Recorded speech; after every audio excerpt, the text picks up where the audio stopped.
നമസ്കാരം എല്ലാ പ്രേക്ഷകർക്കും ന്യൂസ് 3ലേക്ക് സ്വാഗതം. ഇന്നത്തെ അതിഥിയിലേക്ക് പോകുന്നതിന് മുൻപ് ഇതുവരെയുള്ള വാർത്തകൾ എന്തൊക്കെയെന്ന് നോക്കി വരാം. KTU ഡിജിറ്റൽ സർവകലാശാലകളിലെ വൈസ് ചാൻസലർ നിയമനവുമായി ബന്ധപ്പെട്ട സെർച്ച് കമ്മിറ്റിയിലേക്ക് 10 പേരടങ്ങിയ പട്ടിക തയ്യാറാക്കി സംസ്ഥാന സർക്കാർ. ഈ പട്ടിക സുപ്രീം കോടതിയിൽ ഇന്ന് സമർപ്പിച്ചേക്കും. സെർച്ച് കമ്മിറ്റി രൂപീകരിക്കുന്നതിനുള്ള പാനൽ ഗവർണറോടും സർക്കാരിനോടും നിർദ്ദേശിക്കാനാണ് കോടതി ഇന്നലെ ആവശ്യപ്പെട്ടത്. പാനൽ അംഗങ്ങളെ നിർദ്ദേശിക്കുന്നതിന് ഗവർണർ സമയം നീട്ടിച്ചോദിച്ചു. കോടതി തിങ്കളാഴ്ച വരെ സമയം അനുവദിച്ചു. IIT-യിലെ വിദഗ്ധരടക്കം 20 പേരുടെ ഷോർട്ട് ലിസ്റ്റ് ചെയ്തിട്ടുണ്ട്. ഇവരുടെ അനുവാദം കൂടി വാങ്ങിയതിനു ശേഷം അന്തിമ പട്ടിക ഗവർണർ തിങ്കളാഴ്ച സമർപ്പിക്കും. വിഭജന ഭീതി ദിനാചരണത്തിനുള്ള ചാൻസലർ രാജേന്ദ്ര അർലേക്കറുടെ ആഹ്വാനം തള്ളി സംസ്ഥാനത്തെ ബഹുഭൂരിപക്ഷം കലാലയങ്ങളും സർവകലാശാലകളും. കാസർഗോഡ് കേന്ദ്ര സർവകലാശാലയിൽ ABVP ദിനാചരണം നടത്തി. കാസർഗോഡ് ഗവൺമെന്റ് കോളേജിൽ ദിനാചരണത്തിനിടെ SFI MSF പ്രവർത്തകർ പ്രതിഷേധിച്ചത് സംഘർഷത്തിനിടയാക്കി. അനധികൃത സ്വത്ത് സമ്പാദന കേസിൽ ADGP MR അജിത് കുമാറിന് തിരിച്ചടി. വിജിലൻസ് നൽകിയ clean chit report Thiruvananthapuram vigilance കോടതി തള്ളി. കോടതി നേരിട്ട് അന്വേഷിക്കും. ഏറ്റുമാനൂർ ജൈനമ തിരോധാന കേസിൽ നിർണായക തെളിവുകൾ അന്വേഷണ സംഘത്തിന്. പള്ളിപ്പുറത്തെ വീട്ടിൽ കണ്ടെത്തിയ രക്തക്കറ ജൈനമ്മയുടേത് എന്ന് സ്ഥിരീകരണം. തെളിഞ്ഞത് തിരുവനന്തപുരത്തെ ഫോറൻസിക് ലാബിൽ നടത്തിയ പരിശോധനയിൽ. സെബാസ്റ്റ്യൻ പണയം വെച്ച സ്വർണ്ണാഭരണങ്ങൾ ജൈനമ്മയുടേതെന്ന് ക്രൈംബ്രാഞ്ച്. വീണ്ടും കൊലവിളിയുമായി കൊടും കുറ്റവാളി ചെന്താമര. കുടുംബത്തെ നശിപ്പിച്ചവരെ ആരെയും വെറുതെ വിടില്ലെന്ന ആക്രോശം. സജിത വധക്കേസിൽ വിചാരണയ്ക്കായി കോടതിയിൽ ഹാജരാക്കിയപ്പോഴാണ് നെന്മാറ ഇരട്ടക്കൊലക്കേസ് പ്രതി കൊലവിളി നടത്തിയത്. ആരോഗ്യവകുപ്പിന്റെ കാരണം കാണിക്കൽ നോട്ടീസിന് മറുപടി നൽകി ഡോക്ടർ ഹാരിസ് ചിറക്കൽ. ആരോപണങ്ങൾ ഡോക്ടർ ഹാരിസ് തള്ളി. ശസ്ത്രക്രിയ മുടങ്ങിയതിൽ വീഴ്ച ഉണ്ടായിട്ടില്ലെന്നും ഉപകരണക്ഷാമം അധികൃതരെ അറിയിച്ചിരുന്നതായും മറുപടിയിലുണ്ട്. ഫേസ്ബുക്കിൽ കൊമ്പുകോർത്ത സാന്ദ്ര തോമസും വിജയ് ബാബുവും. കോടതി വിധിക്ക് പിന്നാലെ വിജയ് ബാബു നായയുടെ ചിത്രം പങ്കുവച്ചുള്ള പോസ്റ്റിന് അതേ രീതിയിലുള്ള മറുപടിയാണ് സാന്ദ്രയും നൽകിയത്. പിന്നാലെ വിജയ് ബാബു മാനസിക രോഗിയെന്ന പരാമർശവുമായി സാന്ദ്ര രംഗത്തെത്തി. എറണാകുളം കോതമംഗലത്തെ 23-കാരിയുടെ ആത്മഹത്യയിൽ പ്രതി റമീസിന്റെ മാതാപിതാക്കൾക്കെതിരെ കേസ്. ആത്മഹത്യാ പ്രേരണ കുറ്റമാണ് ചുമത്തിയത്. കേസിൽ റമീസിന്റെ അച്ഛൻ റഹീം 2ാം പ്രതിയും അമ്മ ഷരീഫ 3ാം പ്രതിയുമാണ്. ഇരുവരും ഒളിവിലാണ്. വോട്ട് കൊള്ളക്കെതിരെ കോൺഗ്രസിന്റെ രാജ്യവ്യാപക പ്രതിഷേധം. ജില്ലാ കേന്ദ്രങ്ങളിൽ ഇന്ന് രാത്രി മെഴുകുതിരി കത്തിച്ച് പ്രതിഷേധത്തിന് തുടക്കം. കോൺഗ്രസ് സംഘടിപ്പിക്കുന്നത് 1 മാസം നീണ്ടു നിൽക്കുന്ന പ്രചാരണ പരിപാടികൾ. ഗസയിൽ ഇസ്രായേൽ ആക്രമണം രൂക്ഷം. വടക്കൻ ഗസയിൽ കഴിഞ്ഞ 24 മണിക്കൂറിനുള്ളിൽ കൊല്ലപ്പെട്ടത് 123 പേർ. കടുത്ത പട്ടിണിയിൽ 8 പേർ കൂടി മരിച്ചതായും റിപ്പോർട്ട്. കുവൈറ്റ് മദ്യദുരന്തത്തിൽ കൂടുതൽ മലയാളികൾ ഉൾപ്പെട്ടതായി സൂചന. ഇതുവരെ മരിച്ചത് 13 പേർ. 63 ഏഷ്യക്കാർ ചികിത്സയിലെന്ന് കുവൈറ്റ് ആരോഗ്യ മന്ത്രാലയം. വ്ളാഡിമിർ പുടിന് ഡൊണാൾഡ് ട്രംപിന്റെ അന്ത്യശാസനം. യുക്രൈനുമായുള്ള യുദ്ധം നാളെ അവസാനിപ്പിക്കണം, അല്ലെങ്കിൽ കനത്ത പ്രത്യാഘാതമെന്ന് ട്രംപ്. മുന്നറിയിപ്പ് നാളെ അലാസ്കയിൽ നിർണായക കൂടിക്കാഴ്ച നടക്കാനിരിക്കെ. ഇനി നമ്മൾ അതിഥിയിലേക്ക് പോവുകയാണ്. പാഷനും പ്രൊഫഷനും ഒന്നായിരിക്കുക, അത് എല്ലാവർക്കും കിട്ടുന്ന കാര്യമല്ല. ഇന്ന് അതിഥിയായി എത്തിയിരിക്കുന്നത് അങ്ങനെ പാഷനും പ്രൊഫഷനും ഒന്നായ, ഫോട്ടോഗ്രാഫിയെ അത്രയ്ക്ക് ഇഷ്ടപ്പെട്ട് അതിലേക്ക് എത്തി വിജയകരമായി മുന്നോട്ട് പോകുന്ന പവിത്ര പ്രദീപാണ്. സ്വാഗതം പവിത്ര ന്യൂസ് 3ലേക്ക്. Thank you. എന്താണ് പുതിയ വിശേഷങ്ങൾ? വർക്കൊക്കെ എങ്ങനെ പോകുന്നു? വർക്കൊക്കെ നന്നായിട്ട് പോകുന്നു. ഇപ്പം ഇന്നോട്ട് സീസൺ തുടങ്ങുകയാണ്, ചിങ്ങമാസം തുടങ്ങുകയാണ്. അപ്പൊ അതിന്റെ തിരക്കുകളും കാര്യങ്ങളൊക്കെ ആയിട്ട് പോകും. അതെ, ഞാൻ പവിത്രയെ കാണുന്ന പവിത്രയുടെ ഇൻസ്റ്റാ പേജിലൂടെയാണ്. അപ്പോൾ ഒരു വീഡിയോയിലൂടെയാണ് താങ്കളിലേക്ക് എത്തിയത്. അപ്പോൾ അതിൽ കണ്ടതിനപ്പുറം കാര്യങ്ങൾ കൂടുതൽ ചോദിക്കണമെന്നുണ്ടെങ്കിലും എപ്പോഴും ആളുകൾ ചോദിക്കുന്ന ക്ലീശ ചോദ്യത്തിൽ നിന്ന് തന്നെ നമുക്ക് തുടങ്ങാം. എങ്ങനെയാണ് സ്ത്രീകൾ അധികം എത്താത്ത ഈ ഫോട്ടോഗ്രാഫിയിലേക്ക്, അതും വെഡ്ഡിംഗ് ഫോട്ടോഗ്രാഫിയിലേക്ക് എത്തിയത്? ഹസ്ബൻഡ് ഉണ്ണി രമേശ് ഫോട്ടോഗ്രാഫർ ആയിരുന്നു. പുള്ളി വെഡിങ് ഫോട്ടോഗ്രാഫി ആയിരുന്നു ചെയ്തുകൊണ്ടിരുന്നത്. അപ്പം കൊറോണയുടെ ടൈമിലാണ് എന്നെ ഫോട്ടോഗ്രാഫി പഠിപ്പിക്കുന്നതും. പിന്നെ പതുക്കെ ഓരോ ചെറിയ ചെറിയ വർക്കുകളിൽ കൂടെ പോകാൻ തുടങ്ങി. ഭയങ്കര ഇൻട്രസ്റ്റിംഗ് ആയിട്ട് തോന്നി. എനിക്കൊന്ന് ഇപ്പൊ ഒരുപാട് പെൺകുട്ടികൾ ഈ ഫീൽഡിലേക്ക് വരുന്നുണ്ട്. വെഡിങ് ഫോട്ടോഗ്രാഫി ഫീൽഡിലേക്ക് ഒത്തിരി പെൺകുട്ടികൾ വരുന്നുണ്ട്. അങ്ങനെയാണ് പതുക്കെ പതുക്കെ ഈ ഫീൽഡിലേക്ക് പോകുന്നത്. ഇഷ്ടമായിരുന്നു ഫോട്ടോഗ്രാഫി. അതിനു മുൻപ് ഇപ്പൊ എന്തോ ഒരു ജോലി ചെയ്തുകൊണ്ടിരിക്കുകയായിരുന്നല്ലോ, അത് ഉപേക്ഷിച്ചിട്ടാണ് ഇങ്ങോട്ട് വന്നത്. അതെന്തായിരുന്നു? ഞാൻ ഒരുപാട് ജോലികൾക്ക് പോയിട്ടുണ്ട്. അതില് ഇപ്പൊ റീസെന്റ് ആയിട്ട് ചെയ്തുകൊണ്ടിരുന്ന ഒരു പ്രൈവറ്റ് ഫേമില് HR ആയിട്ട് വർക്ക് ചെയ്യായിരുന്നു. അപ്പം അതിന്റെ കൂടെ ഈ പാഷനും കൂടെ കൊണ്ടുപോകാന്ന് പറയുന്നത് കുറച്ച് ഡിഫിക്കൽട്ട് ആയിരുന്നു. എനിക്ക് ടൈമിന്റെ പ്രശ്നം, മോളെ നോക്കണം. അപ്പം എല്ലാം കൂടെ നോക്കിയപ്പോ പുള്ളിക്കാരൻ തന്നെയാണ് പറഞ്ഞത്, പാഷന്റെ പുറകെ പോയാൽ മതി, അത് നിർത്തിക്കോ, നമുക്ക് ഫോട്ടോഗ്രാഫി തന്നെ കൊണ്ടുപോകാൻ മുമ്പോട്ട് കൊണ്ട്. എനിക്ക് ഈ ക്യാമറ എടുത്തു തന്നത് അദ്ദേഹം തന്നെ. എന്നിട്ട് ആദ്യത്തെ വർക്ക് അങ്ങനെയാണ്. എങ്ങനെയായിരുന്നു? ഒരുമിച്ചുള്ള ആദ്യത്തെ വർക്കിനെ കുറിച്ച് പറയൂ. ഒരുമിച്ച് ഞങ്ങൾ ചെറിയ ബാപ്റ്റിസം പോലെയുള്ള ചെറിയ ചെറിയ വർക്കുകൾക്കായിരുന്നു കൊണ്ടുപോയിക്കൊണ്ടിരുന്നത്. പിന്നെ മോളായി കഴിഞ്ഞിട്ട് കുട്ടികളെ ഹാൻഡിൽ ചെയ്യാനുള്ള ഒരു പ്രത്യേക ഇതും, പിന്നെ വീട്ടുകാർക്ക് ഇപ്പൊ നമ്മളൊരു ന്യൂ ബോൺ ഷൂട്ടിനൊക്കെ പോവുകയാണെങ്കിലും വീട്ടുകാർ ഫാമിലി കൂടുതലും പ്രിഫർ ചെയ്യുക പെൺകുട്ടികളുടെ കയ്യിൽ കുഞ്ഞിനെ കൊടുക്കുക എന്നുള്ളതായിരിക്കും. അതെ അതെ. അപ്പൊ അങ്ങനെ വന്നപ്പം എല്ലാവരുടെയും ട്രസ്റ്റ് കിട്ടി. അങ്ങനെയൊക്കെ വന്നപ്പോഴത്തേനും കുറച്ചും കൂടി ഇൻട്രസ്റ്റിംഗ് ആയി. അപ്പൊ ആദ്യം പോകുന്ന വർക്ക് ബാപ്റ്റിസം ആണ്. ഒരു കുട്ടിയുടെ ബാപ്റ്റിസം എടുക്കാനാണ് ആദ്യമായിട്ട് പോകുന്നത്. ഭയങ്കര രസമായിരുന്നു. ഒന്നിച്ച് വർക്ക് ചെയ്യുക എന്ന് പറയുന്നത് ഭയങ്കര രസമുള്ള കാര്യമാണ്. തീർച്ചയായിട്ടും പവിത്ര, ഞാൻ പവിത്രയുടെ ആമുഖത്തിൽ പറഞ്ഞില്ല എന്നേ ഉള്ളൂ. കാരണം പവിത്രയെ ഫോട്ടോഗ്രാഫറായി പരിചയപ്പെടുത്തുക ന്യൂസ് 3യിലേക്ക് എന്നുള്ളത് തന്നെയായിരുന്നു എൻ്റെ ഉദ്ദേശം. പക്ഷേ അതിനപ്പുറത്തേക്ക് ഒരു ജീവിതത്തിലൊരു വലിയ ബ്രേക്ക് വരുന്നു. ബ്രേക്ക് എന്ന് വെച്ചാൽ നമുക്ക് താങ്ങാൻ പറ്റാത്ത ഒരു സംഭവം. ഇപ്പോൾ നമ്മൾ പറഞ്ഞുകൊണ്ടിരുന്ന ഉണ്ണി ഇപ്പോൾ നമ്മുടെ കൂടെ ഇല്ല. പവിത്രയുടെ ഹസ്ബൻഡ് മരിച്ചുപോയി, ഒരു ആക്സിഡൻറ്റിലായിരുന്നു. പക്ഷെ അവിടെ ഒന്നും തളരാതെ മകളെ വളർത്തണം, അതിന് ഞാൻ മുന്നോട്ട് പോയേ പറ്റൂ എന്ന് പറഞ്ഞ് വളരെ പെട്ടെന്ന് തന്നെ എങ്ങനെയൊക്കെയോ റിക്കവറായി എന്ന് എനിക്കറിയില്ല, അത് ചോദിക്കാനും എനിക്കറിയില്ല എങ്ങനെയാണെന്ന്. എങ്ങനെയായിരുന്നു ആ സംഭവം എന്ന് ഞങ്ങളോട് പറയാമോ? ഒരു കഥ പോലെ പറയൂ, ഞങ്ങൾക്ക് കേൾക്കണം. അതൊരു വെറും കഥയല്ല, ഒരുപാട് പേർക്ക് പ്രചോദനമാകും, അതുകൊണ്ടാണ്. ഇല്ല, ആക്സിഡന്റിന് ശേഷം എന്താകും എങ്ങനെയാകും എന്നൊന്നും എനിക്കും അറിയില്ലായിരുന്നു. പിന്നെ ഉണ്ണിച്ചേട്ടൻ എനിക്ക് കൂടെ തന്ന കുറെ പേരുണ്ട്. പോപ്പിന്ന് ഞങ്ങൾ വിളിക്കുന്ന ജിഷ്ണു, ആനന്ദ്, നന്ദു, അനൂപ്, അങ്ങനെ വിഷ്ണു, പിന്നെ അങ്ങനെ കുറെ പേരുണ്ട്. പേര് പറയാനാണെങ്കിൽ എല്ലാവരുടെയും പേര് ഞാൻ പറയേണ്ടി വരും. അപ്പം ഇവരെല്ലാവരുടെയും ഒരു സപ്പോർട്ടാണ് എനിക്ക് ഇതിൽ തന്നെ പിടിച്ചു നിൽക്കാനും മുമ്പോട്ട് പോകാനും ഒക്കെ ഉള്ള ഒരു പ്രചോദനം തന്നെ. കാരണം ഇവരാരും സപ്പോർട്ട് ചെയ്തില്ലെങ്കിൽ ഒരു പക്ഷേ എനിക്കിത് ഇത്രയും വരെ ഒന്നും കൊണ്ടുചെല്ലാൻ പറ്റത്തില്ല. അങ്ങനെ എന്ത് ചെയ്യണം എന്നറിയാതെ സ്റ്റക്ക് ചെയ്തിരുന്ന സമയത്താണ് കൂടെ നിൽക്കുന്ന പോപ്പി, ആനന്ദാണേലും ശരി, അവരൊക്കെ എന്നോട് പറഞ്ഞു, ചേച്ചി മുമ്പോട്ട് പോകും, ഞങ്ങൾ ഇല്ലേ കൂടെ എന്ന് പറഞ്ഞ് എന്നെ കുറെ മോട്ടിവേറ്റ് ചെയ്തത് ഇവരൊക്കെ തന്നെ.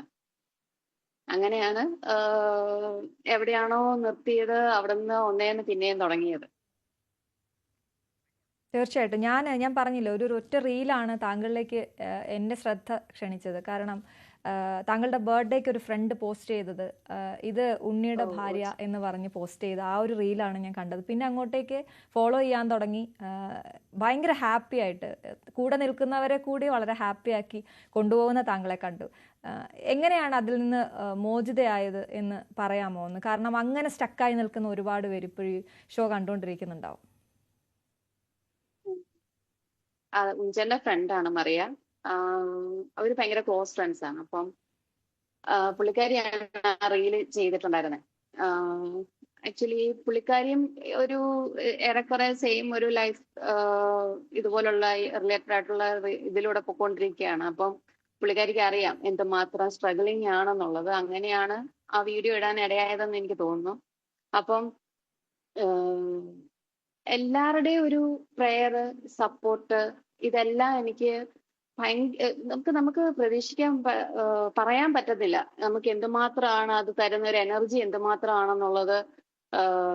ആ ഒരു എനർജിയിൽ നിന്നാണ് ഞാൻ ഓരോ ദിവസവും കഴിഞ്ഞു പോകുന്നത്. അപ്പൊ ഇപ്പൊ വെഡിങ് ആണെങ്കിലും നമുക്ക് ഒരു രാവിലെ നമ്മളൊരു ഏർലി മോർണിംഗ് പോകും. രാവിലെ 7 തൊട്ട് വൈകുന്നേരം ഒരു 5 മണി, 6 മണി, 7 മണി വരെ എന്നെ അവരാണ് എൻഗേജ് ചെയ്ത് നിർത്തുന്നത്, എന്റെ കൂടെ ഉള്ളവര്. ആ ഒരു എൻഗേജ്മെന്റ് ശരിക്കും ഫോട്ടോഗ്രാഫിയിലോടുള്ള ഇഷ്ടം കൂട്ടുകയും പിന്നെ ഉഞ്ചേട്ടൻ ചെയ്യണമെന്ന് വിചാരിച്ച അല്ലെ ആഗ്രഹിച്ച ഒരുപാട് കാര്യങ്ങളുണ്ട്. ഇതെല്ലാം ചെയ്തു പോകണമെങ്കിൽ ഈ ഒരു ഫീൽഡിൽ പിടിച്ചു നിൽക്കുക എന്നുള്ളത് എനിക്ക് ഭയങ്കര ഇമ്പോർട്ടന്റ് ആയിരുന്നു. റീലുകളൊക്കെ കാണുമ്പോൾ ഉണ്ണി എന്ന് പറയുന്ന ആ കഥാപാത്രത്തെ കാണുമ്പോൾ ശരിക്കും നമ്മൾ ചില സിനിമാ താരങ്ങളൊക്കെ പറയില്ല, നമ്മുടെ വീടിനടുത്തുള്ള ഒരാളെ പോലെ അല്ലെങ്കിൽ പരിചയമുള്ള ഒരാളെ പോലെ, ആ ചിരിയും മുഖവും ഒക്കെ അങ്ങനെയാണ് തോന്നുന്നത്. നിങ്ങളുടെ ഒരു ഫാമിലി ആ റീലിൽ തന്നെ പറഞ്ഞിട്ടുണ്ടായിരുന്നു, ആരും നോക്കി നിന്ന് പോകുന്ന പോലെയുള്ള ഒരു ഫാമിലി ആയിരുന്നു എന്ന് പറയുന്നു. അതിൻ്റെ തെളിവുകൾ അവിടെ തന്നെ കിടപ്പുണ്ട്. ഞങ്ങളിത് സ്ക്രീനിൽ കാണിക്കുന്നുണ്ട്. ഉണ്ണിയും താങ്കളുമായിട്ടുള്ള വീഡിയോസൊക്കെ കാണിക്കുന്നു. ഒരുപാട് യാത്രകൾ പോയിട്ടുണ്ട്, ഒരുമിച്ച് ഒരുപാട് വർക്കുകൾ ചെയ്തിട്ടുണ്ട്. എപ്പോഴും ഉണ്ണിയുടെ കൂടെ ഉണ്ടായിരുന്നു. എങ്ങനെയായിരുന്നു? പ്രണയവിവാഹമായിരുന്നു നിങ്ങളുടെ കഥ പറയാമോ? പ്രണയവിവാഹമായിരുന്നു. ഉം. പ്രണയവിവാഹമായിരുന്നു. കുറച്ച് അധികം നാള് പ്രണയിച്ച് വിവാഹം ചെയ്തവരാണ് ഞങ്ങൾ. ആ ഒരു പ്രണയം ഇപ്പോഴും സൂക്ഷിക്കുന്നു. കൂടുതൽ വേണ്ട. ഞാൻ ഡിഗ്രി അല്ല, ഒരുപാട് അതിലേക്ക് പോകുമ്പോൾ സങ്കടം ആവുമെങ്കിൽ വേണ്ട. കാരണം ഞാൻ ചോദിച്ചത് അത് ആ ദൃശ്യങ്ങൾ കാണുമ്പോൾ നമുക്കൊരാഗ്രഹം അത് അറിയാൻ, ആ പ്രണയത്തെ കുറിച്ച് അറിയാൻ ഒരു ആഗ്രഹം, അതുകൊണ്ട് ചോദിച്ചതാണ്. കാരണം ഉണ്ണിയുടെ സൈഡിൽ എപ്പോഴും ഉണ്ടായിരുന്നു പവിത്ര. ഡിഗ്രിക്ക് പഠിക്കുമ്പോഴാണ് പരിചയപ്പെടുന്നത്. പക്ഷെ ഞങ്ങൾ പ്രണയത്തിലാവുന്നത് എനിക്ക് ജോലി കിട്ടിയതിന് ശേഷമാണ്. അത് കഴിഞ്ഞ് സംസാരങ്ങളും ഒന്ന് എനിക്ക് ചെറുതിലേ തൊട്ട് എനിക്ക് ഫോട്ടോഗ്രാഫി ഭയങ്കര ഇഷ്ടമായിരുന്നു. ചുമ്മാ ഫോണിലാണെങ്കിൽ നമ്മളിങ്ങനെ എടുത്തു പോകുന്ന ഒരു രീതിയായിരുന്നു. അപ്പം ഫോട്ടോഗ്രാഫർ ആണ് അതിന്റെ ഒരു ഇഷ്ടം. പിന്നെ ആളുടെ ക്യാരക്ടർ ഭയങ്കര ഇഷ്ടമാണ്. അങ്ങനെ നമ്മളെ ടേക്ക് കെയർ ചെയ്ത് കൊണ്ടുപോകുന്ന രീതികൾ എല്ലാം ഇഷ്ടമാണ്. അങ്ങനെ ഇഷ്ടപ്പെട്ട് കൂടെ കൂടിയതാ. അന്ന് തൊട്ട് കൂടെ ഉണ്ട് എല്ലാപ്പോഴും. ഒരു സർപ്രൈസ് വീഡിയോ ആണ് ഇപ്പോൾ സ്ക്രീനിൽ പ്രേക്ഷകർ കാണുന്നത്. ഉണ്ണിയുടെ ബർത്ത്ഡേക്കാണെന്ന് തോന്നുന്നു ബൈക്ക് ഗിഫ്റ്റ് ചെയ്തത്.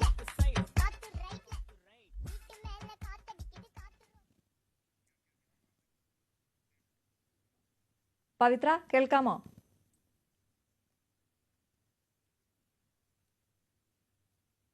കേൾക്കാമോ? ആ, കേൾക്കുന്നുണ്ടോ? ഒരു കോള് വന്നതാ. ശരി ശരി, സാരമില്ല. ഞാൻ പറയായിരുന്നു, ആ ഉണ്ണിയുടെ ബർത്ത്ഡേക്ക് ഗിഫ്റ്റ് ചെയ്യുന്ന, സർപ്രൈസ് ഗിഫ്റ്റ് ചെയ്യുന്ന ഒരു വീഡിയോ ആണ് ഇപ്പൊ നമ്മൾ കാണിച്ചുകൊണ്ടിരിക്കുന്നത്. അതിനെക്കുറിച്ച് പറയാമോ? അക്ഷരാർത്ഥത്തിൽ ഞെട്ടിയോ ആള്? ഞെട്ടി. ഇഷ്ടമായിരുന്നു, ബൈക്ക് എടുക്കണം എന്ന് ഭയങ്കര ആഗ്രഹമായിരുന്നു. അപ്പം ഈ പറഞ്ഞ പോലെ പോപ്പി ഉണ്ണിയും കൂടെ ഒന്നിച്ചെടുക്കാനായിരുന്നു പ്ലാൻ ചെയ്തിട്ടുണ്ടായിരുന്നത്. അങ്ങനെ അപ്പം ഞാനും പോപ്പിയും കൂടെ അത് പുള്ളിയോട് പറയാതെ ചെയ്തതാണത്. ശരി, നമുക്കിനി വർക്കിലേക്ക് വരാം. പിന്നെ മോളുടെ കാര്യവും അല്ലെ, മോളുടെ കാര്യവും നന്നായി പോകുന്നു. 2ാം ക്ലാസ്സിൽ പഠിക്കുന്നു. അതെ, നന്നായിട്ട് നോക്കാൻ പറ്റുന്നുണ്ട് മോളെ അല്ലെ? എന്നെ കൊണ്ട് പറ്റുന്നത് പോലെ ഞാൻ നന്നായിട്ട് അവളെ നോക്കുന്നുണ്ട് എന്നാണ് എന്റെ വിശ്വാസം. തീർച്ചയായിട്ടും. വർക്കിന്റെ കാര്യം പറയുമ്പോൾ ഒരു പവിത്ര പറയുന്നത് കേട്ടിരുന്നു, നമ്മുടെ ഈ മലബാർ സൈഡിലൊക്കെയുള്ള കല്യാണങ്ങളിൽ സ്ത്രീകളുടെ മാത്രം ചില ഫങ്ഷൻസ് ഒക്കെ ഉണ്ട്. അപ്പൊ അതിന് ഇങ്ങനെ ഒരുപാട് കോൾസ് വരാറുണ്ട്. അപ്പൊ അതിപ്പോഴും ഉണ്ടോ അങ്ങനെ? ഇപ്പോഴും വരുന്നുണ്ട്. ഇപ്പോഴും നമുക്ക് ആ ഒരു അവർക്ക് ഈ മുസ്ലിംസിന് പ്രത്യേകിച്ച് അവർക്ക് തലേദിവസത്തെ ഒരു ഫംഗ്ഷൻ ഉണ്ട്. അപ്പൊ അത് അവര് കൂടുതലും ഇത്രയും നാളും ഇല്ലാണ്ടിരുന്ന അവർക്കൊരു ഓപ്പർച്യൂണിറ്റി കിട്ടിയ പോലെയാണ് അവരുടെ ഒരു സന്തോഷവും അവരുടെ വെൽക്കമിങ്ങും ഒക്കെ. ആ ഒരു ലേഡി ഫോട്ടോഗ്രാഫറെ കിട്ടുക എന്ന് പറയുമ്പം ദേ ആർ ഹാപ്പി. അപ്പം അവർക്ക് കുറച്ചും കൂടെ എക്സ്പോസ് ചെയ്യാം, അവർക്ക് ചിരിക്കാം, കളിക്കാം. അങ്ങനെ കുറച്ച് ഒരു ഇച്ചിരി ഓർത്തഡോക്സ് ആയിട്ടുള്ള ഫാമിലീസ് ആണെങ്കിലും അവർക്ക് അവരുടെ മൊമെന്റ്സ് ക്യാപ്ചർ ചെയ്യാൻ ഒരാളെ കിട്ടുക എന്ന് പറയുന്ന ഒരു സന്തോഷം അവരുടെ ആ വെൽക്കമിങ്ങിൽ തന്നെ നമുക്ക് മനസ്സിലാക്കാം.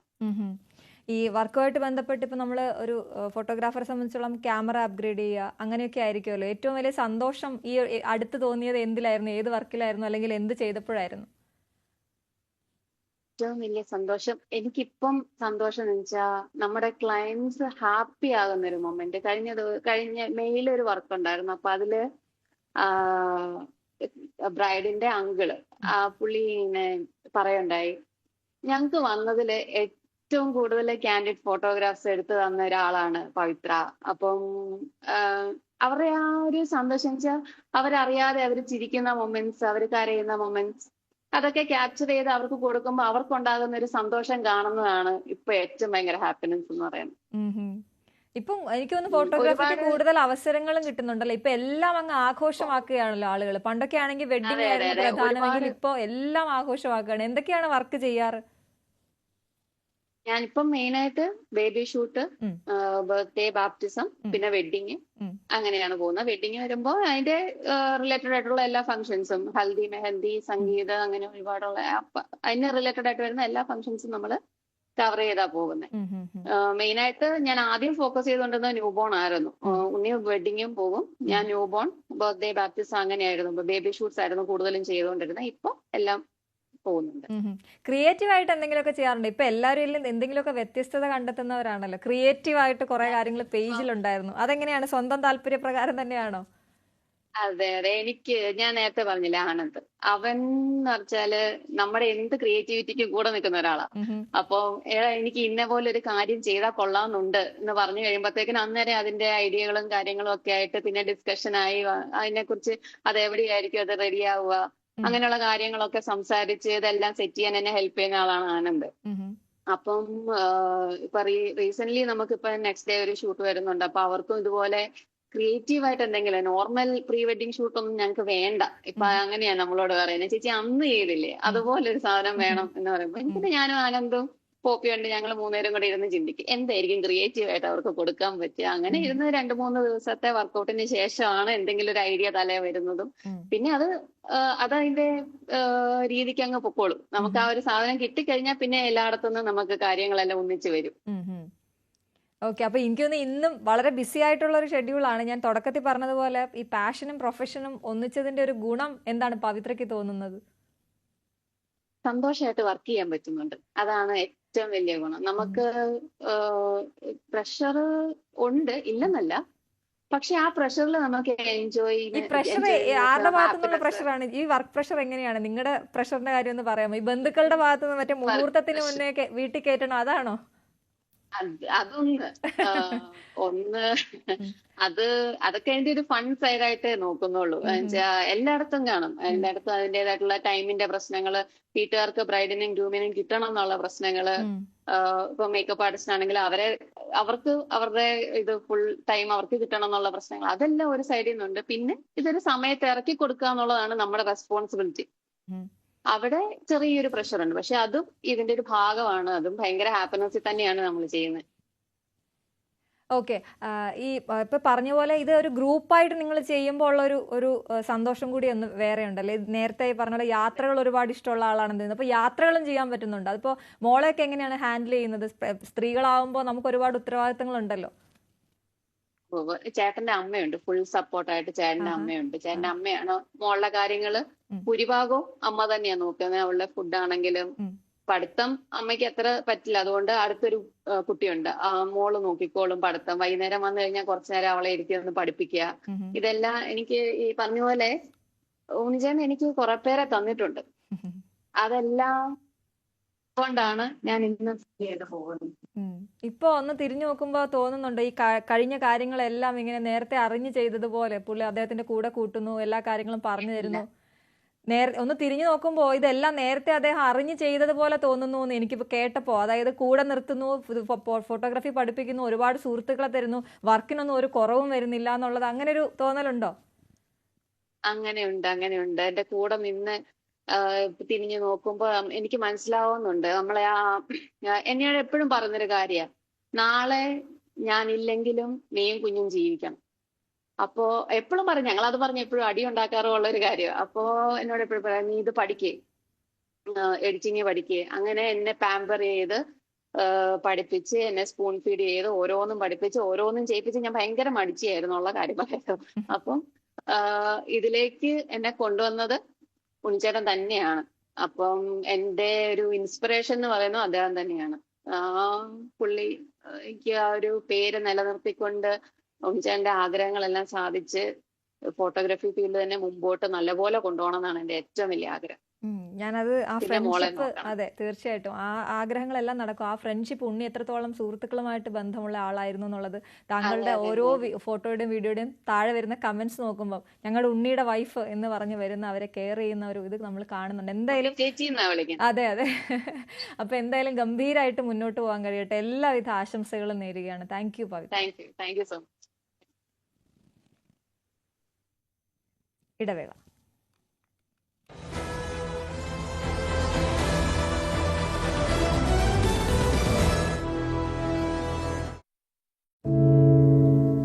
എന്തു പറ്റി നമ്മുടെ നാടിന് എന്ന് ചോദിച്ചു പോകുന്ന കാര്യങ്ങളാണ് ഇപ്പോൾ സംഭവിക്കുന്നത്. എന്തൊക്കെയാണ് നമ്മുടെ യുവതലമുറ തെരുവുകളിൽ കാട്ടിക്കൂട്ടുന്നത്? കൊല്ലാൻ പോലും മടികാട്ടാത്ത ഇവർ സ്വബോധത്താൽ ഇങ്ങനെയൊന്നും ചെയ്യില്ല.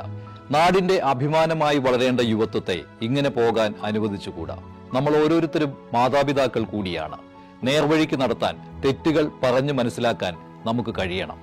ഇപ്പോഴത്തെ അക്രമ സംഭവങ്ങളിൽ 99% ലഹരിയുടെ, പ്രത്യേകിച്ച് ഗുരുതരമായ ആരോഗ്യ പ്രശ്നങ്ങളിലേക്ക് കൊണ്ടുവന്നെത്തിക്കുന്ന ഡ്രഗ്സിന്റെ ഉപയോഗമുണ്ടെന്ന് മനസ്സിലാക്കിയിട്ടുണ്ട്. ഇത് നിസ്സാരമല്ല. കണ്ടില്ലെന്ന് നടിക്കാൻ ആർക്കുമാവില്ല. ജീവിതം ഒട്ടേറെ ബാക്കിയുണ്ടെന്ന് യുവതലമുറ മനസ്സിലാക്കണം. സ്നേഹിക്കാൻ, സർഗാത്മകത, ലഹരിയുടെ സഹായമില്ലാതെ വളർത്താൻ അവർക്ക് കഴിയണം.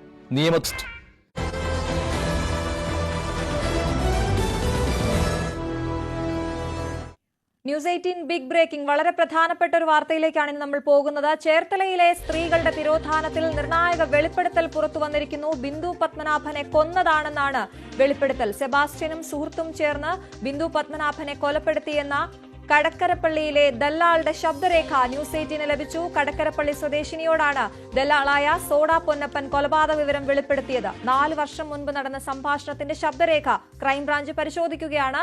സംഭവത്തിൽ കടക്കരപ്പള്ളി സ്വദേശിനിയുടെ മൊഴി രേഖപ്പെടുത്തി.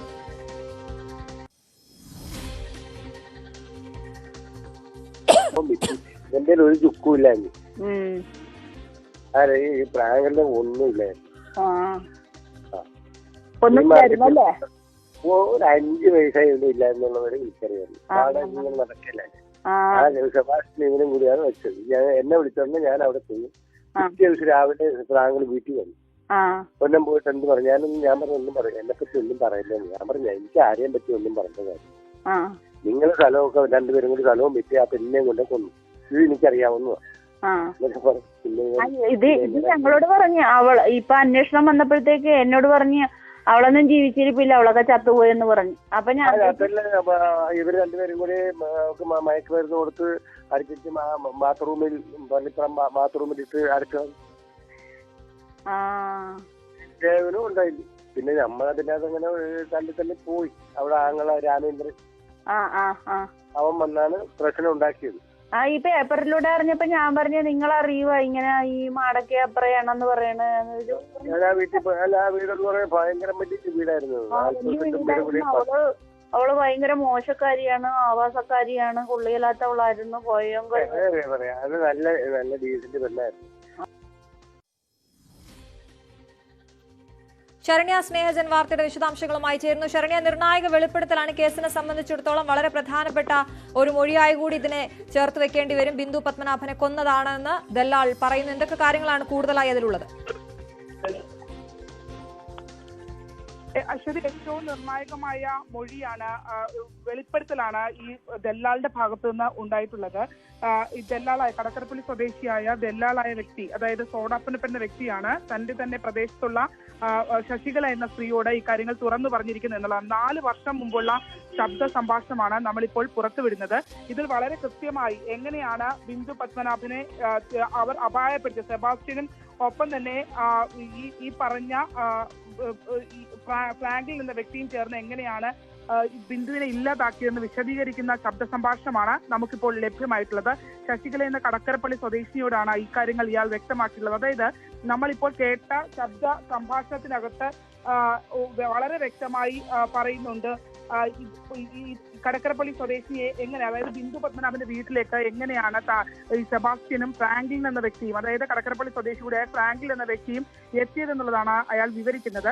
ഇയാൾ കടക്കരപ്പള്ളിയിലെ തന്നെയുള്ള ഒരു ദല്ലാളാണ്. അതായത് ബിന്ദു പത്മനാഭന്റെ പ്രോപ്പർട്ടി, അതായത് അവരുടെ അച്ഛന്റെയും അമ്മയുടെയും പേരുള്ള കുടുംബ ഓഹരിയിൽ നിൽക്കുന്ന വീടാണ് ആദ്യം വിൽക്കുന്നത്. ആ വീട് വെക്കുന്നതിന് വേണ്ടി ഇടപെട്ടിട്ടുള്ള ആളാണ് താൻ എന്നുള്ളതാണ്.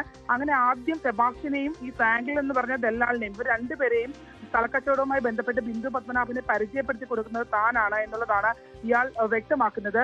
ഒപ്പം തന്നെ അതിനകത്ത് വളരെ നിർണായകമായ കാര്യങ്ങൾ വ്യക്തമാക്കുന്നു. അതായത് ഈ പരിചയപ്പെടുത്തി കൊടുത്തതിന് ശേഷം പിന്നീട് ഈ വീട് വിൽപ്പനയ്ക്ക് ആളെ, അതായത് വീട് ആദ്യം വിൽക്കുന്നതിന് വേണ്ടി ചേർത്തലയിൽ തന്നെ ഉള്ള ഒരു പോലീസ് ഉദ്യോഗസ്ഥനാണ് ആ പ്രോപ്പർട്ടി വിൽക്കുന്നത്. ആ വീട് വിൽക്കുന്നതുമായി ബന്ധപ്പെട്ട ഇടപാടുകൾ മാത്രം താൻ നിന്നു. പിന്നീട് ഈ ബിന്ദുവിന്റെ കയ്യിൽ പണമുണ്ട് എന്നുള്ള കാര്യം മനസ്സിലായതോടുകൂടി മറ്റ് ഇടപെടലുകളിലേക്ക് ഇയാൾ കടക്കുകയായിരുന്നു എന്നുള്ളതാണ് വ്യക്തമാക്കിയിട്ടുള്ളത്. അതായത് സെബാസ്റ്റ്യനും ഫ്രാങ്ക്ലിനും അവിടെ സ്ഥിരമായി എത്തുന്ന ആളുകളായിരുന്നു. മദ്യപാനം അടക്കമുള്ള കാര്യങ്ങൾ ഉണ്ടായിരുന്നു എന്നുള്ളതാണ് വ്യക്തമാക്കുന്നത്. മാത്രമല്ല അതിനകത്ത് മറ്റൊരു പ്രധാനപ്പെട്ട കാര്യം പറയുന്നു, ബിന്ദുവിനെ കൊലപ്പെടുത്തിയതാണ് എന്നാൽ സ്ഥിരീകരിച്ച് പറയുന്നുണ്ട് എന്നുള്ളതാണ്. അതായത് ബിന്ദു ഇയാളുടെ വീട്ടിൽ, ഈ സോഡാപ്പൻ്റെപ്പന്റെ വീട്ടിൽ ചെല്ലാറുണ്ടായിരുന്നു, കാര്യങ്ങൾ സംസാരിക്കാറുണ്ടായിരുന്നു. എറണാകുളത്ത് ജോലി ചെയ്തെന്ന് പറയുന്ന നിലനിൽക്കുന്ന ഘട്ടത്തിലും അവിടുന്ന് തിരിച്ച് വരുമ്പോൾ തന്റെ അടുത്തേക്ക് വരാറുണ്ടായിരുന്നു എന്ന് സോഡാപ്പൻ്റെപ്പൻ സ്ഥിരീകരിക്കുന്നു.